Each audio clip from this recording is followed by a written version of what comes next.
All right, today we are doing Halloween look number 6. Right now I am just doing the steps of blocking out my brows because we are going to be doing a clown look tonight. All right, now that I look super crazy, I'm going to be using my Athena palette. You can get this off of Amazon. There's a couple brands out there that do sell this palette. I'm just going to be using the cream paint and a liner brush.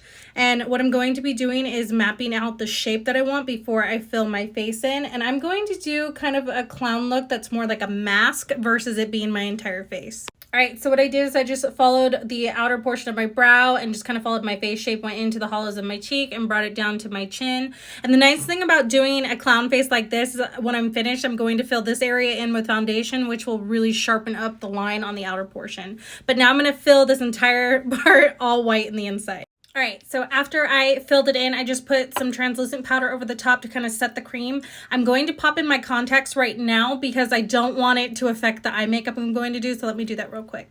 All right, so now that I have my contacts in, I'm going to be using the Sample Beauty. This is their Blooming Lovely palette, and this is going to be the palette I'm using for all the details. Here's what the inside of the palette looks like.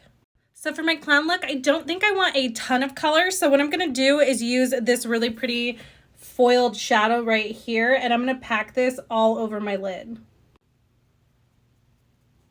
All right, now that I have that packed all over my lids, I brought it up over my brow because I blocked out my brows.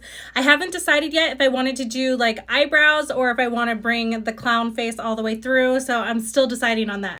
But what I am going to do right now is put my cheeks on, and for that I'm going to mix this hot pink right here and this coral color on my cheeks.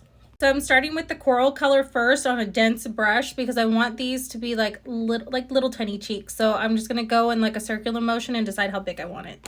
To deepen it, I'm going to do a couple taps in the hot pink and then go back into the coral, tap it off, and then do the same circular motion. Then this is going to deepen it.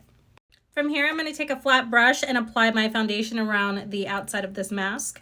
Make sure with the foundation that you're using a full coverage foundation so that way it really gives that clean edge.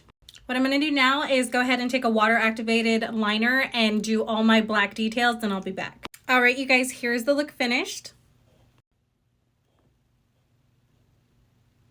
So I went ahead and added some black gems for the underneath part of my eye. I did decide to go with brows, and then I felt like it was looking a little too cutesy, so I went ahead and made my mouth a little bit messier, so that way it just gave more of a creepy vibe versus a cute vibe. So I went ahead and used a liner brush to make this a sharp upper half, and then I just used my fingers to smudge it down. For the cute accessories, I bought them at Walmart. All right, you guys, thanks for watching.